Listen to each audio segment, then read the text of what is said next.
Nous y voici à ce fameux week-end. Moi, c'est mon week-end préféré de l'année, le week-end des matchs éliminatoires dans la NFL, au point de vue des matchs de division. La semaine dernière, les wildcards, cette semaine de division, la semaine prochaine, les matchs de championnat de conférence et 2 semaines plus tard, oui, le grand événement, le Super Bowl. Mais en fin de semaine, les matchs éliminatoires de division, à chaque année, c'est probablement le meilleur week-end de la saison. Rarement, on a un match qui ne nous intéresse pas.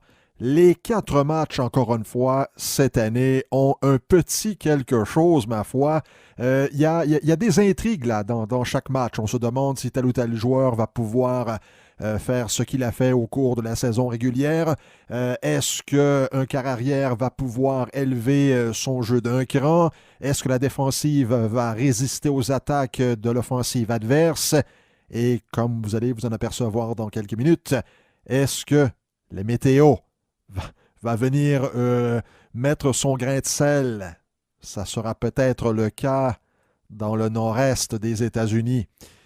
Bon, ça va commencer ce week-end de samedi à Kansas City entre les Colts et les Chiefs. Les Chiefs, eh bien ça, c'est l'équipe de l'année dans le sens que on en a parlé en septembre, en octobre, en novembre, en décembre, et là on en parle en janvier. Une attaque explosive, la meilleure attaque de la Ligue avec Patrick Mahomes, 50 passes de toucher, plus de 5000 verges. On a des joueurs dangereux un peu partout en attaque, sauf à un endroit, et c'est peut-être finalement là que ça va se jouer. Vous vous souvenez, il y a quelques semaines, lorsque les Chiefs ont libéré Kareem Hunt, le porteur de ballon, pour une histoire d'agression physique envers une dame là, dans un hôtel. Ça remontait, je crois, à février.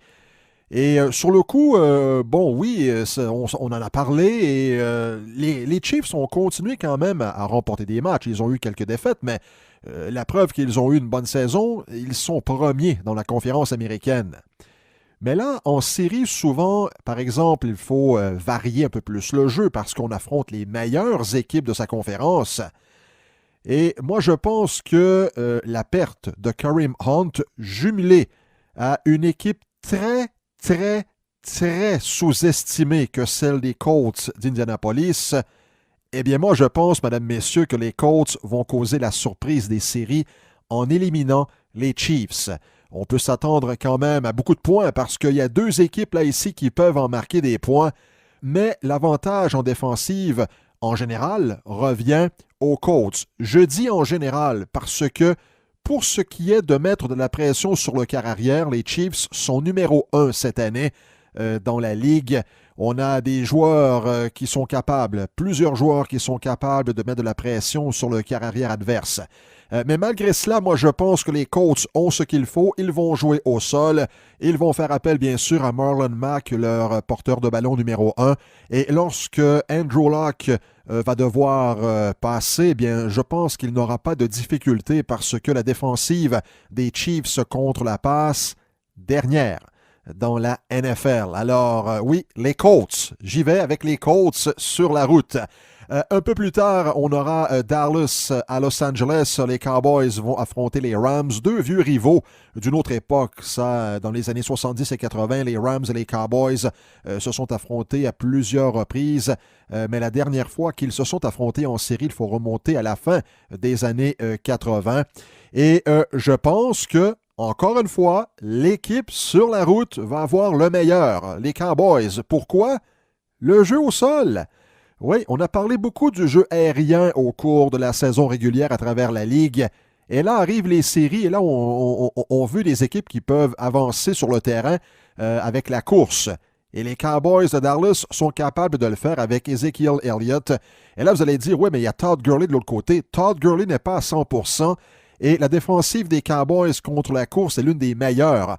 La semaine dernière, ils ont complètement embouteillé la meilleure offensive pour le jeu au sol en saison régulière, les Seahawks, qui avaient accumulé là, plus de 2500 verges par la course.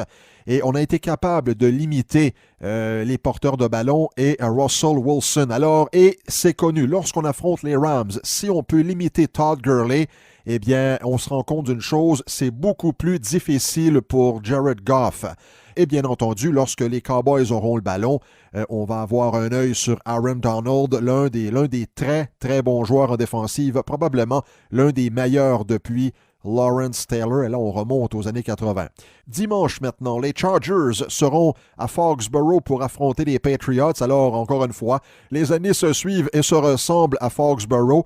Un 22e match éliminatoire à domicile depuis 2001, en fait depuis que Tom Brady est en poste, avec une fiche absolument incroyable, 19 victoires, 3 défaites. Alors, c'est pour vous dire à quel point l'équipe a dominé au cours des 20 dernières années. Mais là, on voit que cette année, c'est un peu plus difficile. C'est moins explosif en attaque du côté des Patriots. On a moins de joueurs de talent. Mais on s'en remet au jeu au sol, encore une fois. Encore une fois, le jeu au sol avec Rex Burkhead, également le très, très fiable James White et Sonny Michel, la recrue. Les Patriots en défensive, oui, il y a des ratés. D'accord. Mais il n'y aura pas de long jeu, selon moi, parce que Stephon Gilmore va être dans les souliers de Keenan Allen tout au long du match. Donc, selon moi, l'équipe qui va sortir gagnant de ce match-là, c'est l'équipe qui va courir le mieux. On a quand même aussi M. Gordon là, pour les Chargers, pour le jeu au sol. Et aussi, si on peut éviter, bon, j'ai parlé du long jeu, si on peut l'éviter de part et d'autre, ça va se jouer de cette façon-là. On a appris quelque chose au cours des dernières heures. Côté météo, là, les Chargers ne seront pas contents. On annonce moins 10 degrés, des nuages, possibilité de neige et du vent. Alors, c'est une température tout à fait pittoresque à ce temps-ci de l'année à Foxborough et je prédis une victoire des Patriots. Et ça va se terminer dimanche en fin d'après-midi à la Nouvelle-Orléans entre les Saints et les Eagles de Philadelphie qui sont toujours en vie. Un gros merci notamment à Nick Foles et cette défensive qui a repris de l'ardeur au cours des dernières semaines. Mais avouons-le, les Saints, ce ne sont pas les Bears. Les Bears, c'est une équipe avec une grosse défensive et une attaque modeste, alors que les Saints, c'est une grosse offensive et une défensive extrêmement sous-estimée.